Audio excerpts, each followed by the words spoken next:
स्वागत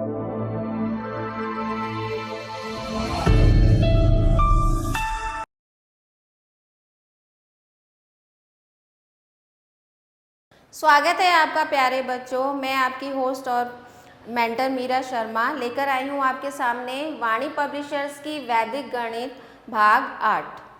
तो आइए बच्चों, अब हम शुरू करते हैं अध्याय 11। अध्याय 11 है आकृतियों को समझना, अंडरस्टैंडिंग द शेप्स। अध्याय की रूपरेखा क्या होगी, क्या क्या हम इसमें पढ़ने वाले हैं अध्याय में? चतुर्भुज, संलग्न भुजाओं के बारे में पढ़ेंगे, सम्मुख भुजाओं के बारे में पढ़ेंगे, संलग्न कोण क्या होते हैं, सम्मुख कोण क्या होते हैं, चतुर्भुज के अंतः और बाह्य क्षेत्र क्या होते हैं, चतुर्भुज के कोणों के योग की विशेषता क्या होती है, विशेष प्रकार के चतुर्भुज, समांतर चतुर्भुज की कुछ विशेषताओं की पुष्टि और वर्ग की कुछ विशेषताओं की पुष्टि, आयत की कुछ विशेषताओं की पुष्टि, समचतुर्भुज की पुष्टि इत्यादि के बारे में हम इस पाठ में पढ़ेंगे।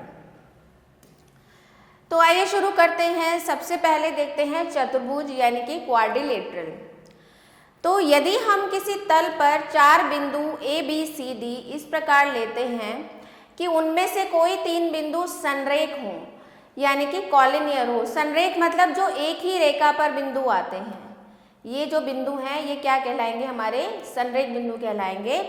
तो कोई 3 बिंदु संरेख ना हो और रेखाखंड A B, B C, C D, D A अंत बिंदु पर ही एक दूसरे से मिलते हों, यानी कि जो आपके जो बिंदु हैं वो संरेख ना हो, मतलब एक रेखा में नहीं होने चाहिए। अब यहाँ पर आप देख सकते हैं A B, B C, C D और डी ए एक रेखा में नहीं है। तो इस प्रकार रेखाखंडों से बनी आकृति को क्या कहते हैं? हम चतुर्भुज कहते हैं, क्वाड्रिलेटरल कहते हैं। अब हम देख सकते हैं चतुर्भुज ए बी सी डी में बिंदु ए बी सी डी शीर्ष है। ए बी सी डी ये क्या कहलाते हैं? शीर्ष कहलाते हैं। रेखाखंड A B, B C, C D and D A भुजाएं हैं। A B, B C, C D and D A ये क्या है? भुजाएं हैं। कोण A B C, B C D, C D A, D A B चतुर्भुज के कोण हैं। ए बी सी यानी कि ये वाला कोण, ये वाला कोण, ये वाला कोण और ये वाला कोण, ये क्या है? चतुर्भुज के कोण हैं। रेखाखंड ए सी और बी डी चतुर्भुज के विकर्ण हैं। ए सी और बी डी क्या है? इसके विकर्ण हैं। तो ये था आपका चतुर्भुज। अब पढ़ते हैं संलग्न भुजाएं। संलग्न भुजाएं क्या होती हैं?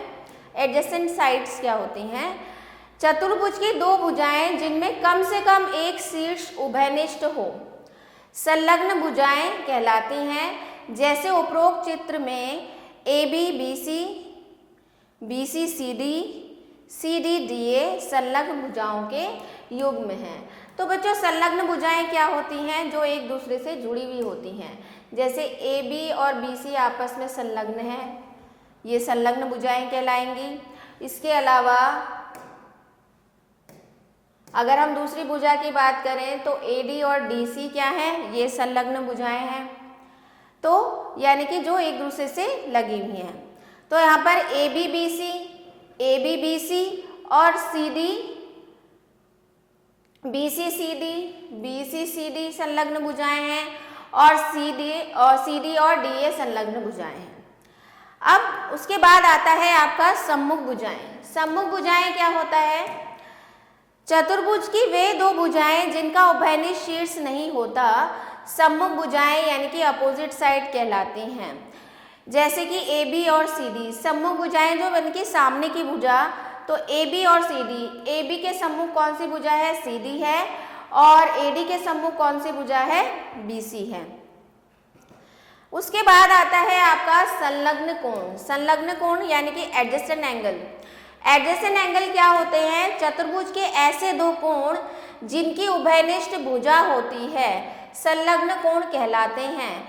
जैसे कोण ए और कोण बी, ये दोनों कोण क्या है? एक ही भुजा पर स्थित है। इनकी भुजाएं संलग्न हैं, एक दूसरे से जुड़ी हुई हैं। तो ये क्या कहलाएंगे? आपके संलग्न कोण कहलाएंगे। तो एंगल ए और बी संलग्न कोण है, डी और सी आपस में संलग्न कोण है। उसके बाद आता है आपका सम्मुख कोण। सम्मुख कोण क्या होते हैं? चतुर्भुज के ऐसे दो कोण जिनकी कोई उभयनिष्ठ भुजा नहीं होती, सम्मुख कोण कहलाते हैं। यानी कि उनकी कोई भी जो भुजा है वो एक दूसरे के उभयनिष्ठ नहीं होती, कॉमन नहीं होती। जैसे एंगल ए और सी बिल्कुल अपोजिट हैं एंगल बी और डी, तो ये आपके कहलाएंगे सम्मुख कोण। आगे बढ़ते हैं, चतुर्भुज के अंतः और बाह्य क्षेत्र। अब अंतः और बाह्य क्षेत्र क्या होते हैं? चतुर्भुज एक समतल ज्यामितीय आकृति है। इसके चारों बिंदु तल में होते हैं। चतुर्भुज के तल में कुछ ऐसे अनंत बिंदु होते हैं जो चतुर्भुज के बिंदु नहीं होते हैं। चतुर्भुज ABCD इसके तल को 3 भागों में विभाजित करता है। तल का वह भाग जहां सभी बिंदु जैसे x, y, p, q चतुर्भुज के अंदर होते हैं, चतुर्भुज का अंतः क्षेत्र कहलाता है। यानी कि ये जो x, p, q, y बिंदु हैं ये चतुर्भुज के अंतः क्षेत्र में हैं। तल का वह भाग जहां सभी बिंदु जैसे a, b, b, e, c, g, d, f चतुर्भुज की भुजाओं पर होते हैं। अब चतुर्भुज की भुजाओं पर कौन कौन से बिंदु हैं? a, n, b, e, c, g, d, f ये क्या है? चतुर्भुज की भुजाओं पर स्थित बिंदु हैं। फिर तल का वह भाग जहां सभी बिंदु जैसे m, w, n चतुर्भुज के बाहर होते हैं। चतुर्भुज के बाहर यानी कि बिल्कुल बाहर, जैसे w हो गया, n हो गया, m हो गया, ये क्या है? बाह्य बिंदु हैं, तो ये बाह्य क्षेत्र कहलाएगा। आगे देखते हैं चतुर्भुज के कोणों के योग की विशेषता। Angle sum property of a quadrilateral. तो चतुर्भुज के चारों कोणों का योग 360 या 4 समकोणों के बराबर होता है।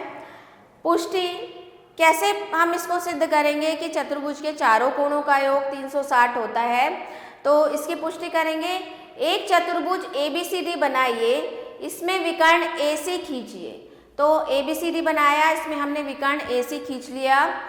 यह विकर्ण चतुर्भुज ABCD को 2 त्रिभुजों में भागता है। एक त्रिभुज ये हो गया और एक त्रिभुज ये हो गया, जैसा कि चित्र में दर्शाया गया है। अब कोण BAC और DAC, BCA और DCA को क्रमशः 1, 2, 3, 4 से दर्शाइए। अब यहाँ पर हमने 1, 2, 3, 4 से हमने इनको दर्शा दिया। अब हमें पता है त्रिभुज के कोणों के योग के गुण अनुसार अब किसी त्रिभुज में तीनों कोणों का योग किसके बराबर होता है? 180 के बराबर होता है। तो ये तीनों कोण 180 हो गए और ये तीनों कोण 180 हो गए आपके। अब हमारी समीकरण 1 ये बन गई, समीकरण 1 2 ये बन गई। अब हम क्या देख रहे हैं? एंगल जो कोण 1 और कोण 2 है वो क्या है हमारा? कोण 1। 4 और 3 क्या है हमारा? कोण C, और D और C इन सबको मिला के कितना हो जाएगा? 360।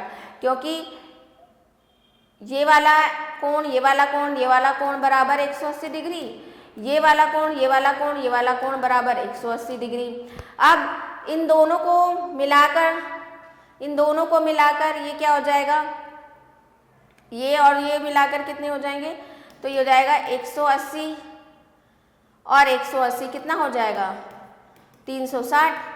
यानी कि चतुर्भुज के कोणों का योग कितना हो जाएगा? 360 हो जाएगा। आगे देखते हैं, उदाहरण पे आ जाते हैं। एक चतुर्भुज के कोण 2, 3, 5, 8 के अनुपात में है। तो चारों कोण की अलग अलग माप बताइए। तो माना कोणों की माप, अब हमें यहाँ पर अनुपात दे दिया है 2:3:5:8। तो 2x, 3x, 5x और 8x हमने मान लिया कि कोणों की माप है। हमें पता है चतुर्भुज के चारों कोणों का योग क्या होता है? 360 डिग्री होता है। तो हमने जो इनका मान माना उसको हमने जोड़ दिया, बराबर 360 डिग्री के रख दिया। तो यहाँ से जब हम x का मान निकालते हैं तो x का मान आ जाता है हमारे 20 डिग्री। अब ये कोणों की माप नहीं आई है, x का मान आया है। तो पहला कोण हमारा क्या था? 2x के बराबर था, तो 2 गुना 20 डिग्री। दूसरा 3x था, तो 3 गुना 20 डिग्री। तीसरा 5x था, 5 गुना 20 डिग्री। और चौथा था 8x, तो 8 गुना 20 डिग्री। तो यानी कि चतुर्भुज के कोणों की माप क्या आ गई हमारे पास?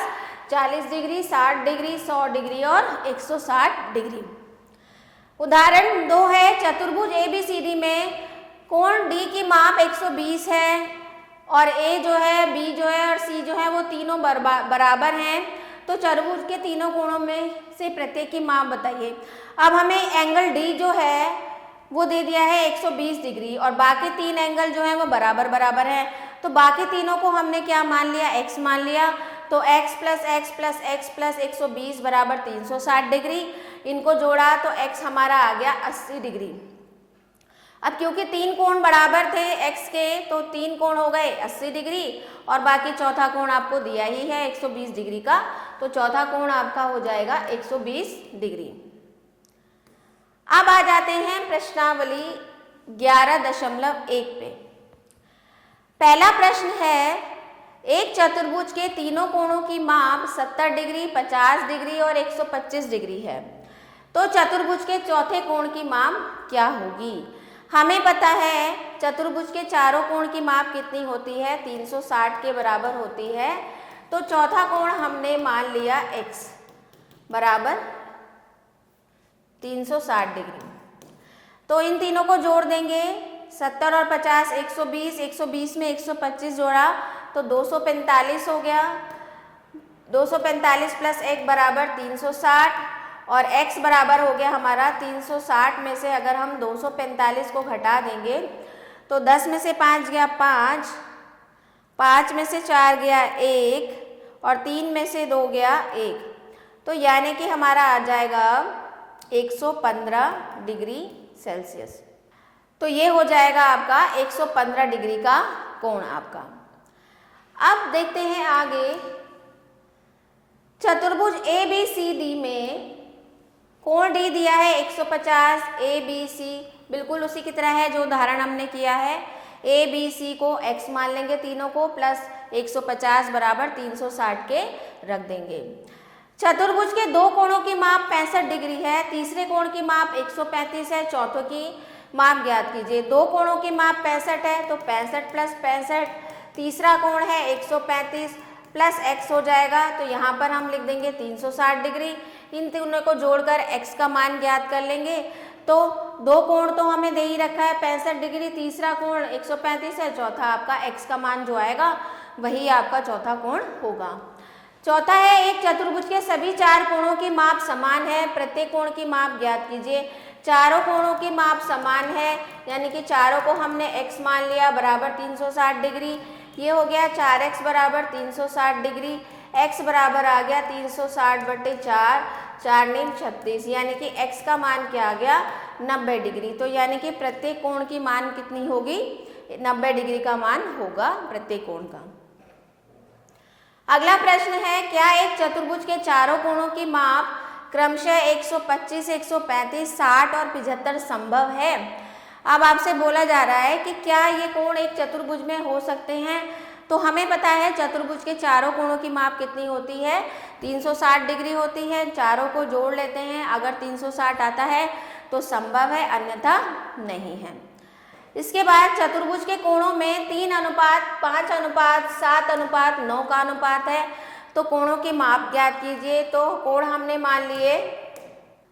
हमने मान लिए 3x plus 5x plus 7x plus 9x बराबर 360 डिग्री। 9 और 7 16, 17 18 19 20 21 22 23 24, तो 24x बराबर आ गया 360 डिग्री। x बराबर आ गया हमारा 360/24। तो ये अगर हम काटेंगे 3 8 24, 3 एकम 3, 3 दूनी 6, 120 और 8 2 चौक 8, 2 6 12, ये आ जाएगा आपका 2 दूनी 4, यानी कि ये आ जाएगा 15। तो x का मान आ गया 15 डिग्री। तो पहला था आपका 3x 3 गुना 15, दूसरा था 5x 5 गुना 15, तीसरा था 7x 7 गुना 15 और चौथा था 9x 9 गुना 15। तो इस तरीके से इनका मान निकाल लेंगे। अगला प्रश्न है, एक चतुर्भुज के चारों कोणों के अनुपात ये दे रखे हैं, चारों कोणों की माप निकाल देंगे आप लोग। एक चतुर्भुज के दो कोणों की माप 70 है, अन्य दो कोण की माप भी समान है। इन दोनों कोणों में से एक की माप क्या है? तो एक चतुर्भुज के दो कोणों की माप समान है, यानी कि 70 है, और अन्य दो कोणों की माप भी समान है, बराबर 360 डिग्री रख लिया हमने। 70 प्लस 2x बराबर 360 डिग्री। अब 2x बराबर 360 में से हमने 70 घटा दिया, तो 2x बराबर आ गया आपका 290, और x बराबर आ गया आपका 290 बटा 2, 2 एकम 2, 2 चौक 8, 2 पंजे 10, तो x बराबर आ गया 145 डिग्री। तो यानी कि बाकी के दो कोण कितने हो गए, 145 डिग्री के हो गए।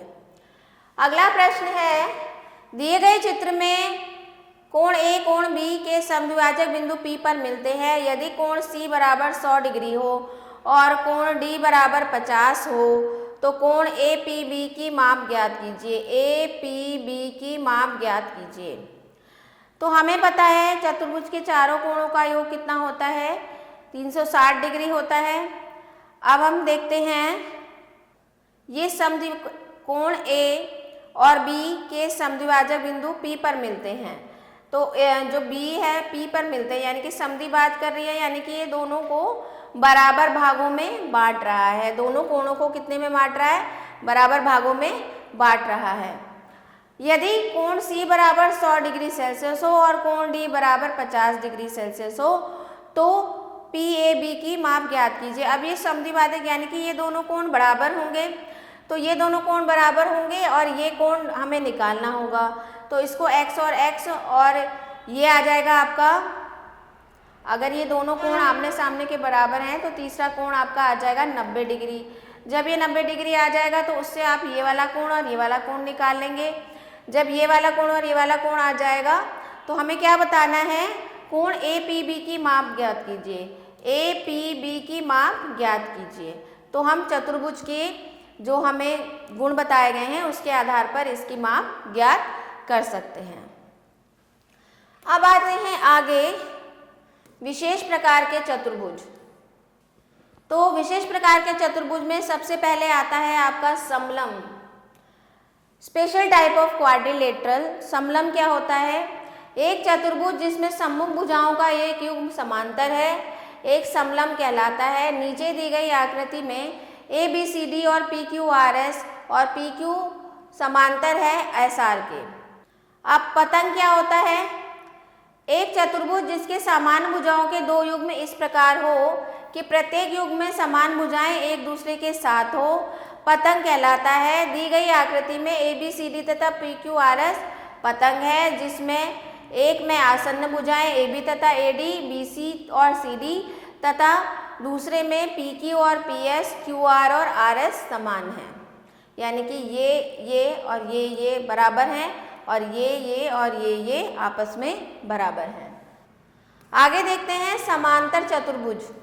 एक चतुर्भुज जिसमें भुजाओं के दोनों युग्म परस्पर समांतर हों समांतर चतुर्भुज कहलाते हैं। दी गई आकृति में ABCD और PQRS जो है समांतर चतुर्भुज है, क्योंकि यहाँ पर ये रेखा इसके समांतर है, ये रेखा इसके समांतर है, ये रेखा इसके समांतर है, ये रेखा इसके समांतर है। तो हम कह सकते हैं कि दी गई आकृति क्या है, हमारी समांतर चतुर्भुज है। उसके बाद आता है आपका समचतुर्भुज। समचतुर्भुज एक ऐसा समांतर चतुर्भुज है जिसमें संलग्न भुजाओं का कोई भी युग्म बराबर है। दी गई आकृति में ABCD एक क्या है, समचतुर्भुज है। आप देख रहे हैं कि ABCD एक समांतर चतुर्भुज है जिसमें AB बराबर BC बराबर CD बराबर DA, अर्थात संलग्न भुजाओं का प्रत्येक युग्म बराबर है। उसके बाद आ जाता है आयत। आयत क्या होता है, एक समांतर चतुर्भुज जिसमें यदि एक कोण समकोण हो एक आयत कहलाता है। दी गई आकृति में ABCD एक आयत है जिसमें AD जो है समांतर है DC के, AD जो समांतर है BC के और AB समांतर है CD के। कोण ABCD कितने डिग्री के हो जाएंगे, इसमें चारों कोण 90 डिग्री के हो जाएंगे। उसके बाद आता है आपका वर्ग। वर्ग भी एक प्रकार का आयत होता है जिसमें यदि आसन्न भुजाओं का एक युग्म बराबर हो तो वह वर्ग कहलाता है। तो यानी कि आसन्न भुजाएं ये आपस में बराबर होंगी, तो ये क्या कहलाएगा, वर्ग कहलाएगा। इसमें भी चारों कोण आपके 90 डिग्री के होते हैं। अगला आगे देखते हैं, समांतर चतुर्भुज की कुछ विशेषताओं की पुष्टि। संलग्न चित्र ABCD समांतर चतुर्भुज है। AC इसके विकर्णों में से एक है। AC इसके विकर्णों में से एक है। त्रिभुज ABC और CDA में AC बराबर AC ये आपको दिया गया है और ये दिया गया है AC बराबर AC क्योंकि उभयनिष्ठ है, दोनों में उभयनिष्ठ यानी कि कॉमन है। CAB बराबर DCA एकांतर कोण है। CAB यानी कि ये बराबर होगा DCA के, दो समांतर रेखाएं, तो ये एकांतर कोण हो गए। उसके बाद BCA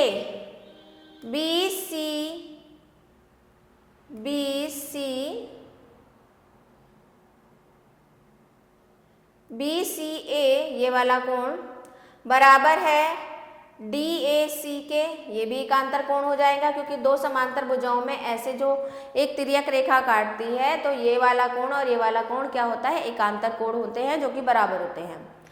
उसके बाद तो क्या हो जाएगा, त्रिभुज ABC सर्वांग समता है त्रिभुज CDA से, तो हम क्या कह सकते हैं कि त्रिभुज ABC CDA के सर्वांगसम है। अब AB बराबर DC सर्वांगसम त्रिभुजों के संगत भाग हैं। अगर हमने त्रिभुजों को सर्वांगसम सिद्ध कर दिया तो हम वो बता सकते हैं कि AB बराबर DC सर्वांगसम त्रिभुजों के संगत भाग, BC बराबर AD सर्वांगसम त्रिभुजों के संगत भाग, कोण B बराबर कोण D सर्वांगसम त्रिभुजों के संगत भाग। इसी प्रकार विकर्ण BD खींचने पर अगर हम एक विकर्ण BD भी खींचें तो भी हम कह सकते हैं ABD सर्वांगसम है किसके, CDB के, तो कोण A बराबर कोण C भी इसके द्वारा हम बता सकते हैं। अब देखिए, समांतर चतुर्भुज में सम्मुख भुजाओं के युग्म समान होते हैं। किसी भी समांतर चतुर्भुज में सम्मुख भुजाओं के युग्म क्या होते हैं, समान होते हैं। दूसरा, सम्मुख कोणों के युग्म समान होते हैं। सम्मुख भुजाएं बराबर होती हैं, सम्मुख कोण बराबर होते हैं। अब दिए गए चित्र ABCD एक समांतर चतुर्भुज है। इसके विकर्ण AC और BC एक दूसरे को 0 पर काटते हैं, O पर काटते हैं। तो अब AOB और COD में हम कह सकते हैं AB बराबर CD उभयनिष्ठ है। OAB बराबर OCD एकांतर कोण है। ABO बराबर CDO क्यों, क्योंकि एकांतर कोण है। तो हमने दो कोण और एक भुजा हमने बराबर दिखा दी, तो हमारा A बोलते हैं एंगल, S बोलते हैं साइड और A हो गया आपका एंगल, यानी कि एंगल साइड एंगल से हम सर्वांगसम इसको घोषित कर सकते हैं। अब हमने इसको सर्वांगसम घोषित कर दिया तो हम कह सकते हैं AO बराबर CO सर्वांगसम त्रिभुजों की संगत भाग, BO बराबर OD सर्वांगसम त्रिभुजों के संगत भाग। समांतर चतुर्भुज के विकर्ण एक दूसरे को समद्विभाजित करते हैं। ये जो विकर्ण हैं एक दूसरे को बराबर भागों में बांटते हैं। समद्विभाजित मतलब बराबर भागों में बांटना। अब आगे आता है आपका वर्ग की कुछ विशेषताओं की पुष्टि। अब वर्ग के बारे में देखते हैं, verification of some properties of square. तो वर्ग एक ऐसा आयत है जिसकी सभी भुजाएं समान होती हैं। वर्ग क्या होता है, इसकी चारों भुजाएं समान होती हैं। या चतुर्भुज होता है जिसके प्रत्येक कोण की माप कितनी होती है, 90 डिग्री सेल्सियस 90 डिग्री होती है। मूल रूप से वर्ग जो है वो एक आयत है, अतः AB बराबर CD AD बराबर BC। तो माना AB बराबर AD जो आयत को वर्ग AB बराबर BC बनाती है, तो अतः AB बराबर CD और AD बराबर BC हो जाएगा। विकर्ण की लंबाई इसमें समान होती है। विकर्ण समकोण पर एक दूसरे को समद्विभाजित करते हैं। तो किसी भी वर्ग के विकर्ण जो है एक दूसरे को समकोण पर समद्विभाजित करते हैं। उसके बाद आ जाता है आपका आयत। आयत की कुछ विशेषताओं की पुष्टि। तो आयत के विकर्ण एक दूसरे को समद्विभाजित करते हैं, जबकि आयत क्या है, एक समांतर चतुर्भुज है। आयत के विकर्ण एक दूसरे को समद्विभाजित करते हैं। त्रिभुज ABD और BAC में AD बराबर BC, AD बराबर BC क्योंकि आयत की सम्मुख भुजाएं हैं जो कि बराबर होती हैं। कोण A बराबर कोण B क्योंकि आयत का प्रत्येक कोण क्या होता है, 90 डिग्री का होता है। AB बराबर BA, AB बराबर है BA के उभयनिष्ठ है। तो हमने भुजा कोण भुजा से सर्वांग समता बता दी। अब AC, तो जब अब ये सर्वांग सम हो गए तो हम कह सकते हैं AC बराबर BD के सर्वांग सम त्रिभुज के अनुरूप भाग। तो आयत के विकर्ण भी समान होते हैं और परस्पर एक दूसरे को समद्विभाजित करते हैं। आगे देखते हैं समचतुर्भुज की कुछ विशेषताओं की पुष्टि। संलग्न चित्र ABCD एक समचतुर्भुज है। AC और BD समचतुर्भुज के विकर्ण हैं। समांतर चतुर्भुज की विशेषताओं के द्वारा वे एक दूसरे को समद्विभाजित करते हैं। तो AO बराबर CO और BO बराबर DO, AO बराबर CO और BO बराबर DO क्योंकि ये समद्विभाजित कर रहे हैं। अब एंगल AOB और AOD, AOB और AOD में हम देखेंगे OB बराबर OD, OB बराबर OD विकर्ण समद्विभाजित करते हैं। AB बराबर AD समचतुर्भुज की परिभाषा द्वारा। AO बराबर AO क्योंकि दोनों में उभयनिष्ठ है। तो क्या हो गया, त्रिभुज AOB और AOD क्या हो गए, सर्वांगसम हो गए। सर्वांगसम हो गए तो हम बोल सकते हैं कि कोण AOB बराबर कोण AOD और कोण AOB बराबर कोण AOD, इस तरीके से। तो क्या आ जाएगा, ये 90 डिग्री हमने सिद्ध कर दिया। तो इससे सिद्ध होता है कि समचतुर्भुज के विकर्ण परस्पर एक दूसरे को 90 डिग्री यानी कि समकोण पर काटते हैं या समद्विभाजित करते हैं। अब आ जाते हैं उदाहरण 1 पे। समांतर चतुर्भुज के दो संलग्न कोण 2:3 के अनुपात में है। सभी कोणों की माप ज्ञात कीजिए। तो माना ABCD एक समांतर चतुर्भुज है जिसके दो संलग्न कोण A और D 2 और 3 हैं।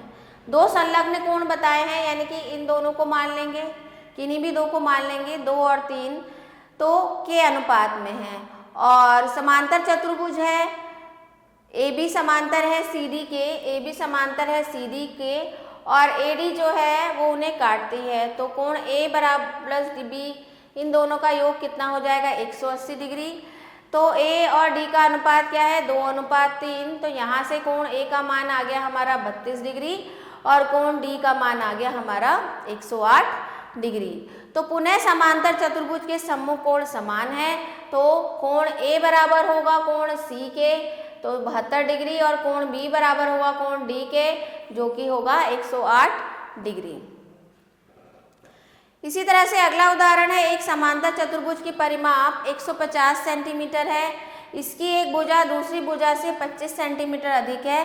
तो समांतर चतुर्भुज की भुजाओं की लंबाई ज्ञात कीजिए। तो परिमाप लंबी भुजा कितनी है, छोटी से 25 सेंटीमीटर अधिक है।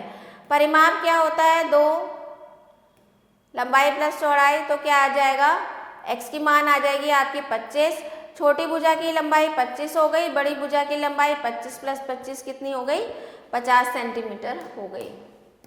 अब आ जाते हैं उदाहरण 4 देखते हैं। उस आयत के विकर्ण की लंबाई ज्ञात कीजिए जिसकी भुजाएं 4 सेंटीमीटर और 3 सेंटीमीटर है।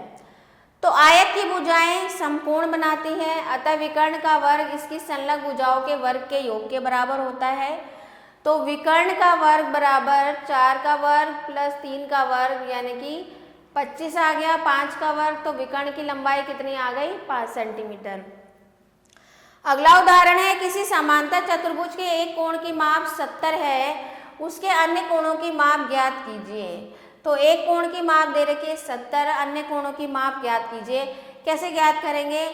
तो एक ही, अब देखिए मान लीजिए ABCD एक समांतर चतुर्भुज है और कोण A दे रखा है हमें 70 डिग्री और कोण B बराबर x डिग्री है। तो A जमा B बराबर 180, क्योंकि अंत्य कोणों का योग 180 होता है। तो 70 प्लस x बराबर 180 डिग्री, x बराबर 180 में से 70 गया 110, तो यानी कि x का मान आ गया 110। अब हमें पता है कि कोण A बराबर कोण C, तो ये 70 हो जाएगा, कोण B बराबर कोण D, तो ये 110 हो जाएगा। तो इस तरीके से चारों कोणों की माप आ जाएगी। तो ये थे आपके अभ्यास, आशा करती हूँ आपको अच्छे से समझ में आया होगा। तो आइए अब देखते हैं प्रश्नावली 11.2। तो सबसे पहला प्रश्न है, निम्नलिखित रिक्त स्थानों की पूर्ति कीजिए। तो पहला है, वह चतुर्भुज जिसमें भुजाओं का युग्म समांतर है क्या कहलाता है? समांतर चतुर्भुज कहलाता है। दूसरा है, समांतर चतुर्भुज में सम्मुख कोण क्या होते हैं? समांतर चतुर्भुज में सम्मुख कोण बराबर होते हैं। तीसरा है, समांतर चतुर्भुज के विकर्ण एक दूसरे का अर्धक करते हैं। चौथा है, प्रत्येक समांतर चतुर्भुज एक बंद चतुर्भुज होता है। पांचवा है, समांतर चतुर्भुज की सम्मुख भुजाएं क्या होती हैं? बराबर होती हैं। तो ये थे आपके रिक्त स्थान, तो ये आप कर सकते हैं। उसके बाद दी गई आकृति BCED किस प्रकार का त्रिभुज है? BCED ये किस प्रकार का त्रिभुज है? आपका समांतर चतुर्भुज है। उसके बाद प्रश्न 3, ABCD एक समलंब चतुर्भुज है जिसमें AB जो है वो CD के समांतर है। कोण A और कोण B बराबर दे रखा है 40 डिग्री। तो अन्य दो कोणों की माप ज्ञात कीजिए। हमें पता है चारों कोणों का माप कितना होता है? 360 डिग्री होता है। तो 40 प्लस 40 और इन दोनों को मान लेंगे x और x, और इस तरीके से x का मान निकाल के बाकी के दोनों कोण निकालेंगे। अगला है, चतुर्भुज ABCD में कोण ABCD का अनुपात ये है, तो इसको x मान लेंगे, इसको 3x, इसको 7x, इसको 9x मान लेंगे। सबको जोड़ के बराबर 360 के लिखेंगे। x का मान आ जाएगा, पहला कोण x हो जाएगा, दूसरा 3x यानी कि 3 गुना जो भी x का मान आएगा, तीसरा 7 गुना x हो जाएगा और चौथा हो जाएगा 9 गुना x। उसके बाद अगला है, समांतर और समलंब चतुर्भुज में अंतर स्पष्ट कीजिए। अभी हमने परिभाषाएं पढ़ी थी, तो आप उसके अनुसार कर सकते हैं। किसी समांतर चतुर्भुज की दो आसन्न भुजाएं 4 सेंटीमीटर और 5 सेंटीमीटर है, तो उसका परिमाप ज्ञात कीजिए। आसन्न भुजाएं यानी कि ये 5 हो गई, ये 4 हो गई, यानी कि ये समांतर चतुर्भुज क्या है? आयत है। तो आयत का परिमाप क्या होता है? 2 लंबाई प्लस चौड़ाई। तो 2 लंबाई कितनी है? 4, चौड़ाई कितनी है? 5। तो ये आ गया 2 गुना 9 यानी कि 18 सेंटीमीटर इसका परिमाप हो जाएगा। 7वां प्रश्न है, किसी समांतर चतुर्भुज के दो आसन्न कोणों का अनुपात यह है, सभी कोण ज्ञात कीजिए। बिल्कुल पहले इसमें आसन्न कोण दिए गए हैं, तो जिससे पहले जो हमने प्रश्न करा था बिल्कुल उसी की तरह ये है। एक आयत के विकर्ण की लंबाई ज्ञात कीजिए जिसकी भुजाओं की लंबाई 12 सेंटीमीटर 5 सेंटीमीटर है। तो अब हम आयत ये दे रखा है, भुजाओं की लंबाई मान लो ये 12 है और ये 5 है, ये विकर्ण है। तो पाइथागोरस थ्योरम से हम क्या निकाल सकते हैं? AC का स्क्वायर यानी कि 12 का स्क्वायर जमा 5 का स्क्वायर। 12 का स्क्वायर क्या हो जाता है हमारा? 12 का वर्ग हो जाता है 144 और 5 का वर्ग हो जाता है 25।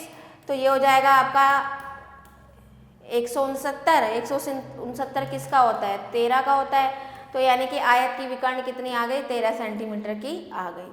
तो इसी तरीके से आपको सारा पूरा अभ्यास करना है। आशा करती हूँ आपको अच्छे से समझ में आ गया होगा। तो मिलते हैं अगले अभ्यास में। तो आशा करती हूँ आप सभी को वीडियो अच्छे से समझ में आया होगा। तो मिलते हैं आपसे अगले वीडियो में। आभार।